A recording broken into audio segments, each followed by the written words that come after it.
Hello students, today's class for class 12th chapter 11 कर रहे हैं 3D लाइन इन स्पेस। और हमने प्रीवियस लेक्चर में लाइंस की दोनों equations in two forms, vector form as well as Cartesian form की थी। हमने एंगल निकालना सीखा था। और अगर लाइंस परपेंडिकुलर है तो कंडीशन भी सीखी थी। इफ लाइंस आर परपेंडिकुलर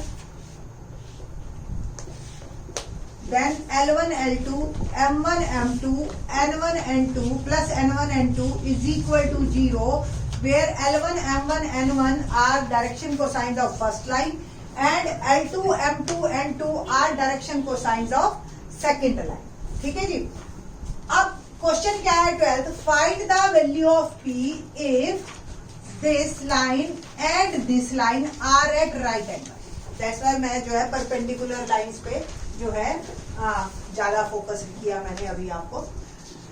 इसको देखते ही स्टूडेंट्स सबसे बड़ी गलती क्या करते हैं, वो कहते हैं ये L1 M1 N1 L2 M2 N2 और सीधा मल्टीप्लाई करते हुए लिखते चले जाते हैं 3 into 3 P2। But hold on, आप सबसे पहले लाइन की फॉर्म को कंपेयर करने से पहले लाइन को प्रॉपरली बनाना सीखिए। जो लाइन की इक्वेशन होती है वो होती है x minus x1 upon L, y minus y1 upon M, तो z minus z1 upon L. तो मोस्ट इंपॉर्टेंट क्या है, x y z का जो कोफिशिएंट है वो 1 होना चाहिए और पॉजिटिव होना चाहिए। अब इधर देखिए आप, x का जो कोफिशिएंट है -1 है, इधर y का जो कोफिशिएंट है वो 7 है, z का कोफिशिएंट ठीक है, सेम यहाँ -7। तो सबसे पहले आप इस फॉर्म को ठीक कीजिए। कैसे करेंगे, द फर्स्ट लाइन इज, इसमें अगर आप इसको x -1 करो यानी कि माइनस कॉमन लो, तो ऐसे तो माइनस कॉमन लिया नहीं जाएगा, डिनोमिनेटर में ले दीजिए, तो -3 इज इक्वल टू, इसमें आप ऊपर और नीचे डिवाइड करेंगे 7 से, तो y माइनस 14/7, 7/7 और 2p/7। तो ये जो है ये 7 कट गया आपका और ये भी 2 आ गया है ना। तो it can be written as y minus 2 upon 2p/7। The third one is the normal one. So L1 is -3, M1 is 2p/7 और N1 is 2। Okay, now second equation अगर आप बनाइए तो सेकंड इक्वेशन या सेकंड लाइन क्या बनेगी, अब हर term को आपने -7 से डिवाइड करना, तो -7x/7 प्लस 7/-7, -7 से करेंगे ना अपॉन 3p अपॉन -7। सॉल्यूशन क्या निकला हमारा, ये कट गया,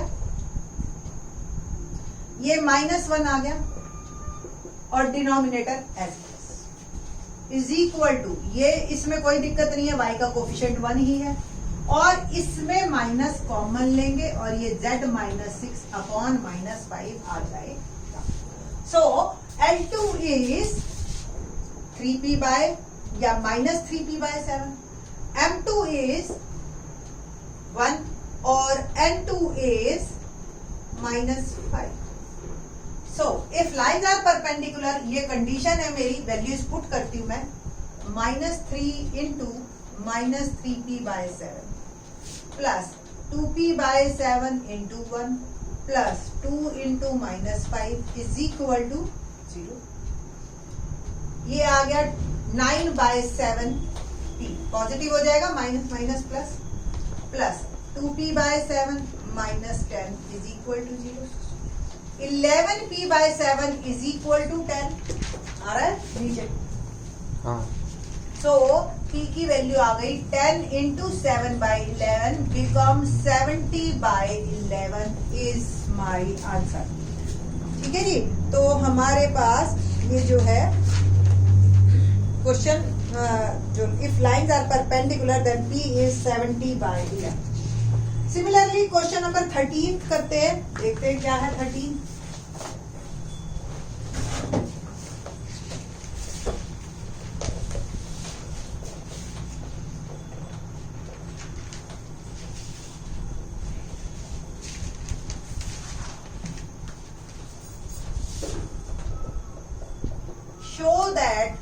lines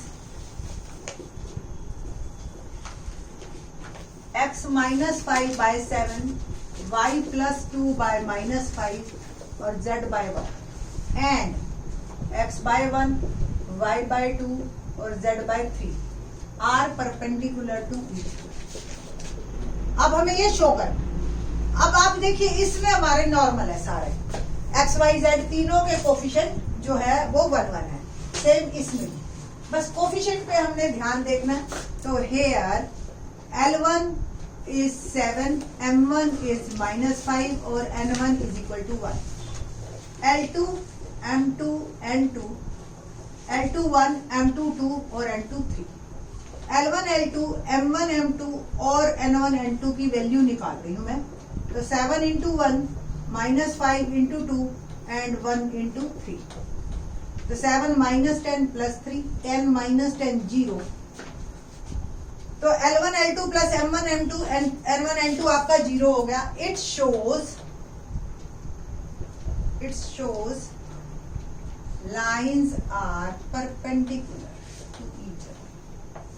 बिल्कुल फर्स्ट क्वेश्चन की तरह था, उसमें आपको L1 M1 N1 दे रखे थे, इसमें आपको ढूंढने थे लाइंस की इक्वेशंस में से। तो ये था मेरा क्वेश्चन नंबर 13। अब हम बात करेंगे क्वेश्चन नंबर 14 की, shortest distance. First of all मैं आपको बताना चाहूंगी कि शॉर्टेस्ट डिस्टेंस का मतलब क्या है। देखो, अगर हमने आपको थोड़ा सा 10th क्लास का रिकॉल हो, 3rd चैप्टर, तो हमने आपको ये बताया था line can be extended from both ways. तो या तो लाइंस इंटरसेक्ट करेंगी, या पैरेलल होंगी, या कोइंसिडेंट होंगी, एक के ऊपर एक ओवरलैप कर जाएगी आपकी line.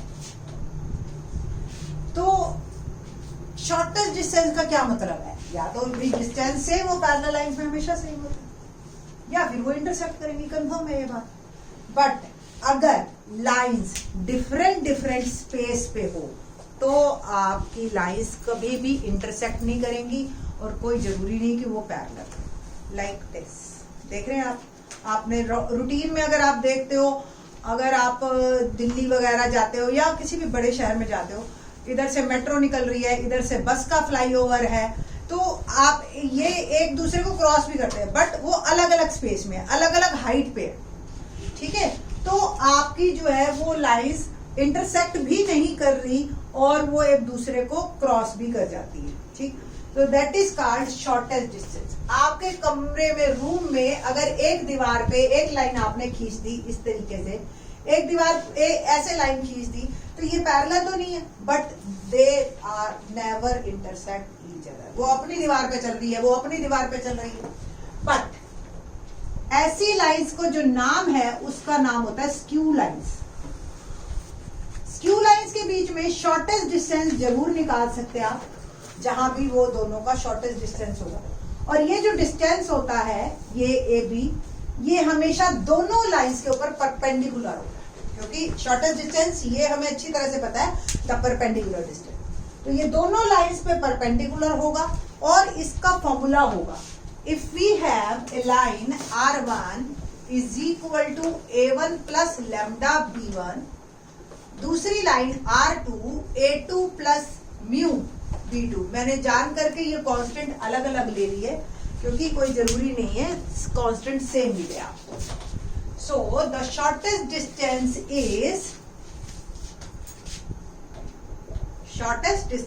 Is A2 minus A1 dot B1 cross B2 upon magnitude of B1 cross B2, ठीक है। तो ये फॉर्मूला है, ये जो भी डिस्टेंस आएगा ये जो है आपका पॉजिटिव होगा, क्योंकि देखो नीचे भी मैग्नीट्यूड है और ऊपर भी डॉट प्रोडक्ट है, ठीक है। और इसका आपने जो है मॉड लेना है, अल्टीमेटली आपकी एनसीईआरटी में जो फॉर्मूला है 475 पेज पे, तो ठीक है। और ultimately distance is always positive, और इसका भी आप मॉड लगाएंगे। तो एक्सरसाइज का क्वेश्चन एक मैं करती हूं, जिससे कि आपको और ज्यादा क्लियर हो जाएगा। क्वेश्चन नंबर 14 देखते हैं। Find the shortest distance between the lines. Line है R I plus 2j plus k plus lambda I minus j plus k and r 2i minus j minus k plus mu 2i plus j plus 2.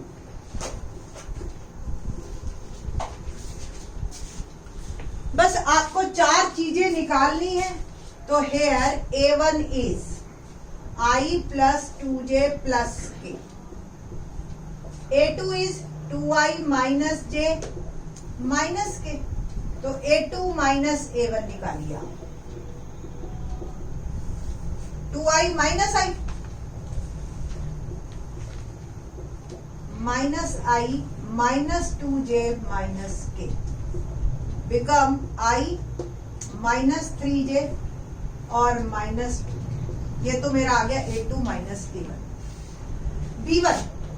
b1 क्या है? I minus j plus k और b2 है मेरा 2i plus j plus 2k. तो b1 cross b2 की बात करते हैं. डिटर्मिनेंट अगर आपको ध्यान हो तो b1 cross b2 10th chapter में भी सिखाया था. I j k 1 देखिए 1 इसके जो कोफिशिएंट्स है वो लिख लीजिए और इसके जो कोफिशिएंट है वो थर्ड रो बन जाएगी आपकी. एक्सपैंडेड बाय फर्स्ट रो और इसकी वैल्यू आ जाएगी. तो b1 cross b2 is I जिस भी रो जिस कॉलम में कट गया तो -2 -1 माइनस j ये पोजीशन नेगेटिव वाली है. दिस ये कैंसल 2 -2 प्लस के ये रो ये कॉलम कैंसल 1 प्लस -2 और एक माइनस हम लेंगे.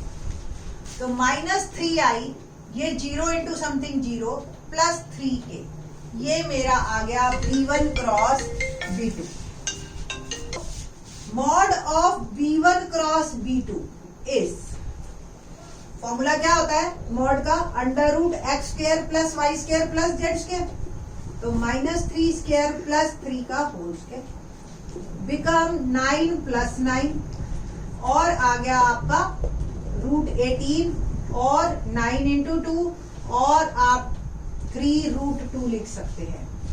तो अब सारी वैल्यूज मेरे पास आई हुई हैं, बस मेरे को फॉर्मूले में पुट करनी है.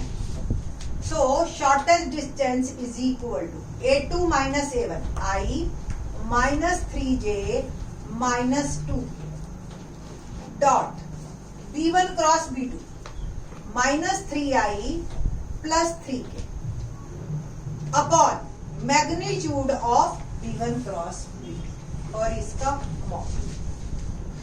डॉट प्रोडक्ट निकालेंगे 1 इंटू -3 i वाले को i वाले से मल्टीप्लाई करते हैं. j वाला है नहीं तो 0 और -2 इंटू 3 अपॉन 3√2. तो -3 -6 अपॉन 3√2 -9 अपॉन 3√2. 3 से कैंसिल हुआ और ये माइनस के कारण मॉड से फ्री हो गया.